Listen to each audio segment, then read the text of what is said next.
Hmm.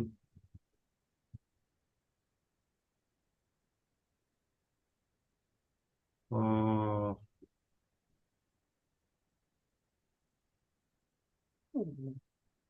what is this? I'm having. Oh, okay.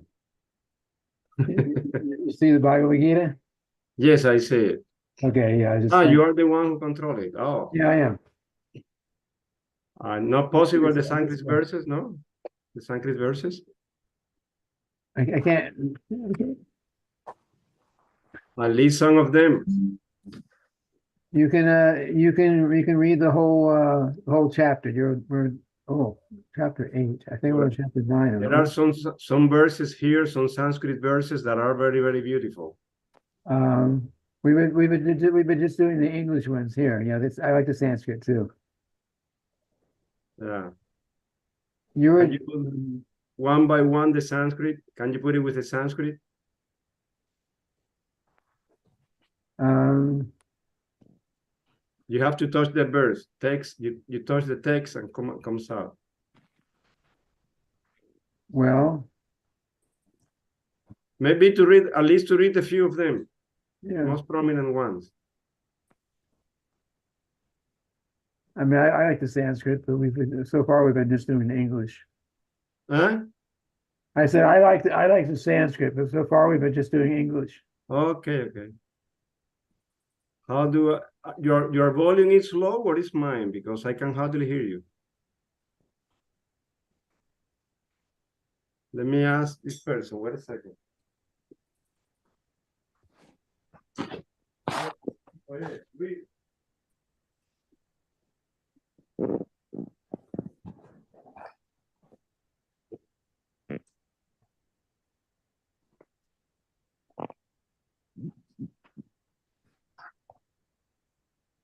Right?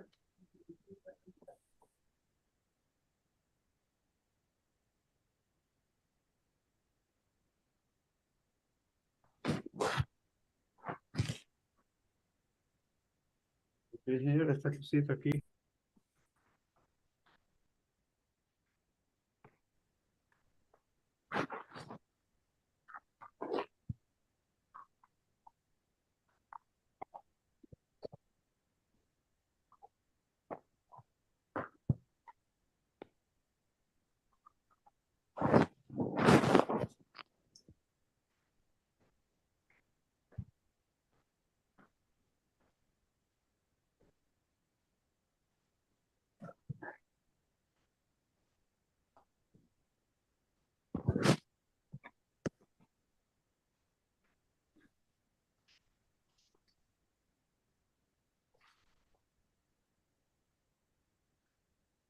Um,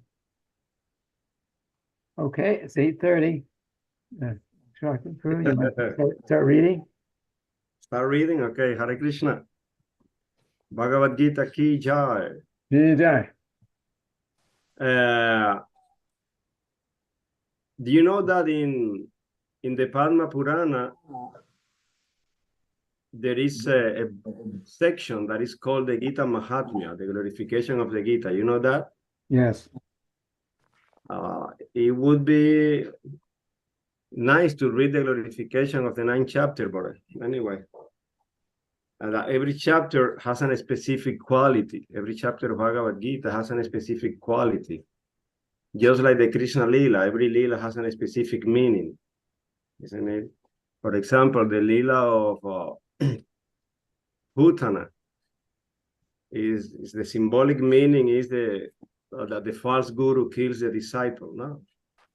So every chapter in Bhagavad Gita also has a specific glory. So we start right now? Yes. Okay. The most confidential knowledge. This title is very specific, not only the confidential knowledge, but the most confidential knowledge. No? Text 1. The Supreme Personality of God has said, my dear Arjuna, because you are never envious of me, never, I shall impart to you this most confidential knowledge and realization, knowing which you shall be relieved of the miseries of material existence. This knowledge is the king of education, the most secret of all secrets. It is the purest knowledge, and because it gives direct perception of the self by realization, it is the perfection of religion. It is everlasting, and it is joyfully performed. Those who are not faithful in this devotional service cannot attain me, or conqueror of enemies. Therefore, they return to the path of birth and death in this material world. By me, in my unmanifested form, this entire universe is pervaded. All beings are in me, but I am not in them. Yet, everything that is created does not rest in me.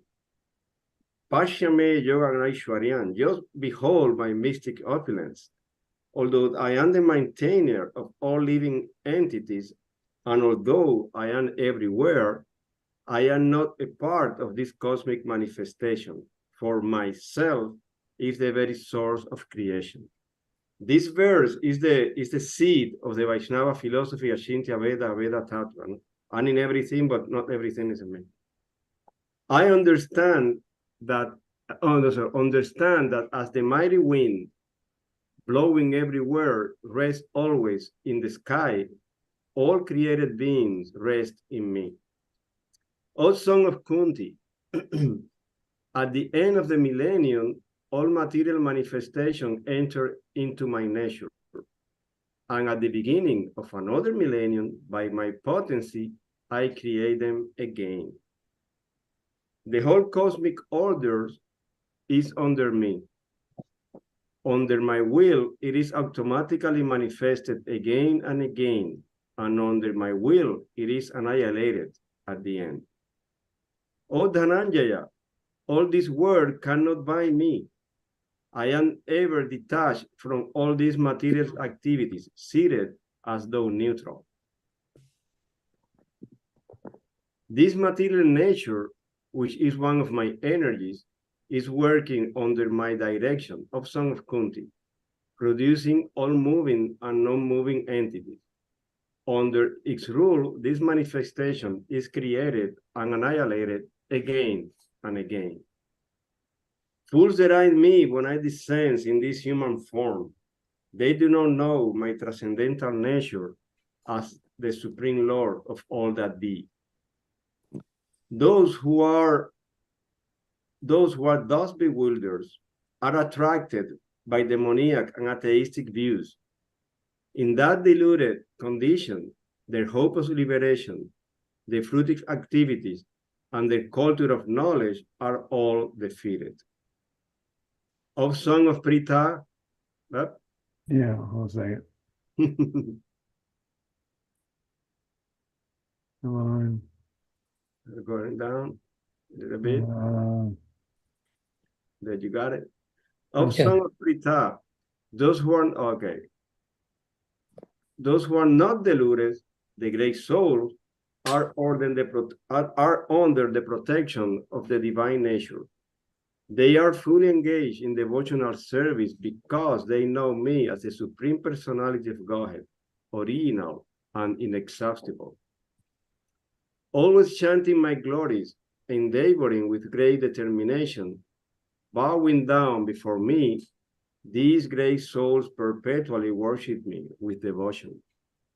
Others, who engage in sacrifice by the cultivation of knowledge, worship the Supreme Lord as the one without a second, as diverse in many and in the universal form.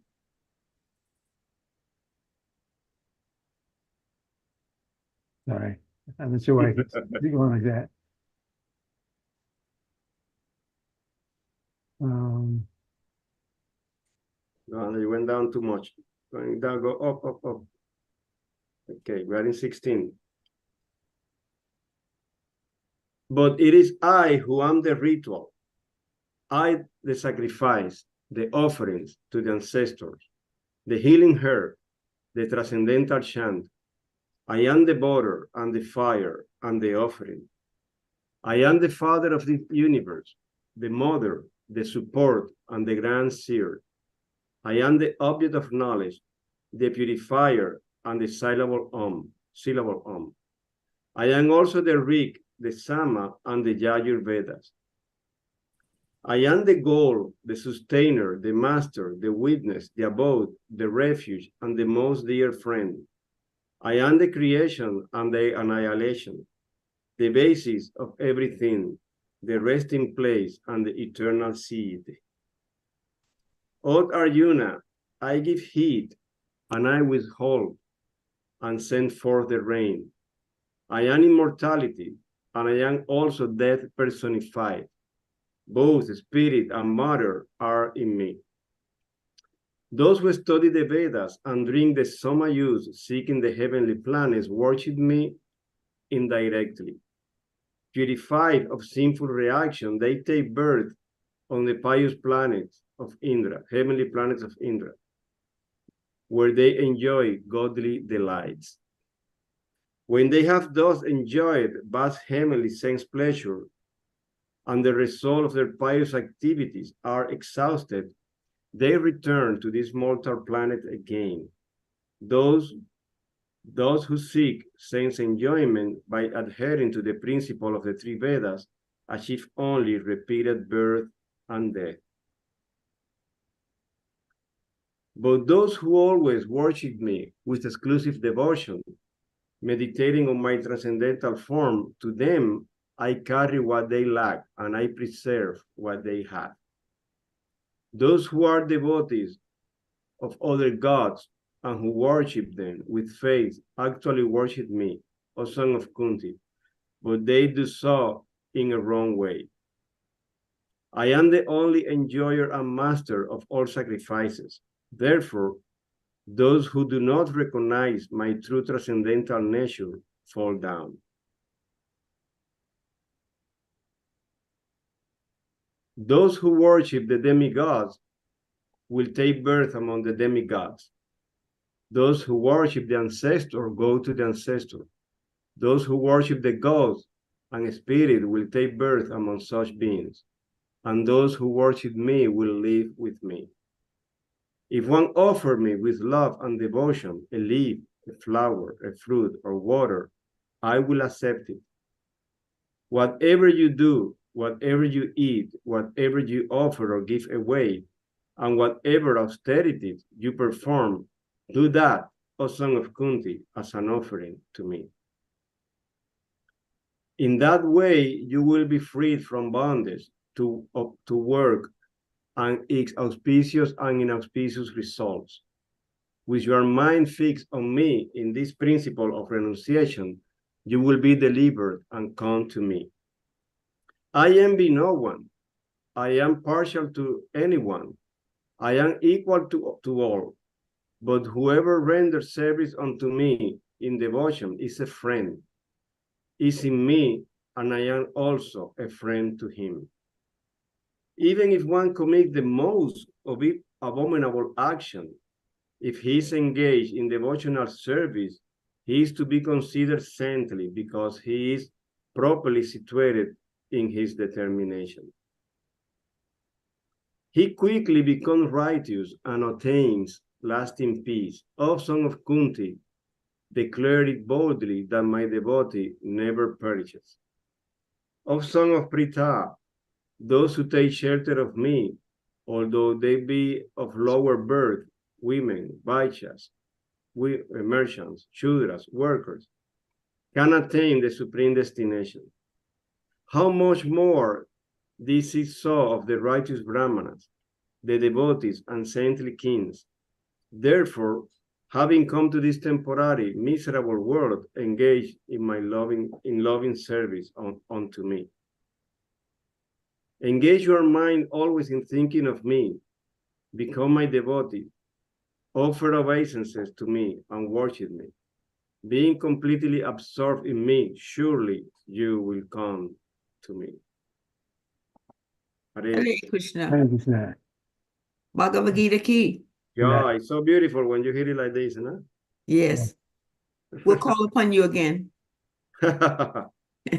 when Hare we hear it, it's like Krishna talking, no?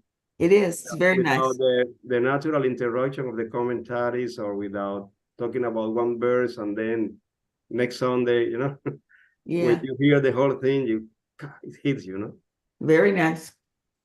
Thank you, Prabhu. Hare My Krishna. pleasure, Hare Hare Krishna. Krishna.